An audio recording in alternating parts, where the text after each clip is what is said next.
Welcome back, 10:30 right now. A new study finds just 11% of D.C. restaurants reported their tips as legally required every quarter.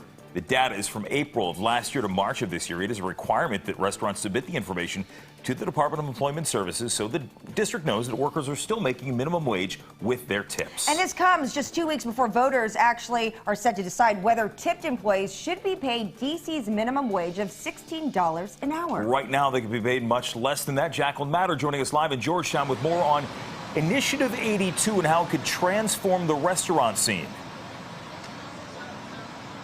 Jim, Angie, good evening. So this November will actually mark the second time in nearly 4 years that D.C. voters could make the decision on how tipped workers get paid. In 2018, a similar bill passed, but ultimately the D.C. City Council overturned it.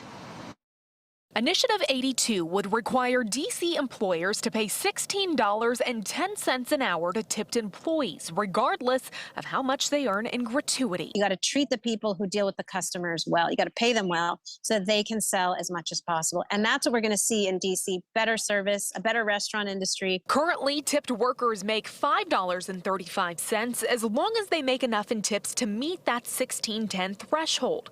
Those in favor of the initiative say many of these workers are struggling since the pandemic. These workers reported tips went way down because sales went down. They said harassment went way up.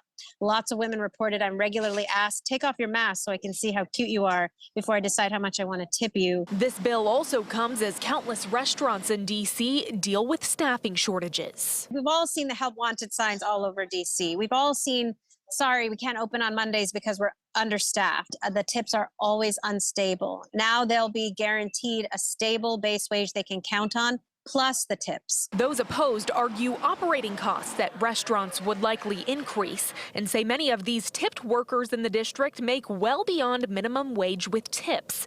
So, would your tipping habits change if this passes? Depends on how much they raise the minimum wage. If they have a living wage, then I think, yeah, then the argument for having a tip of 20% will probably be a bit much. I would at least give 20% tips to waiters regardless of what they're making because, you know, they work a very hard job. It would actually depend on how well someone served instead of, oh, I feel really bad because they don't make any money unless I tip them. Now, we did reach out to the Vote No on I-82 committee as well as several other restaurant groups in the area who oppose 82 but have not yet heard back. If this does pass, though, that pay increase will be phased in over the next 5 years. Also worth noting, tipped minimum wage is on the ballot in Maryland next spring. Back to you.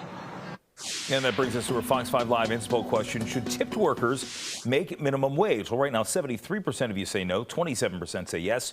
You can weigh in at fox5dc.com or the Fox 5 News app, and we'll take another check of those results coming up at 11 o'clock.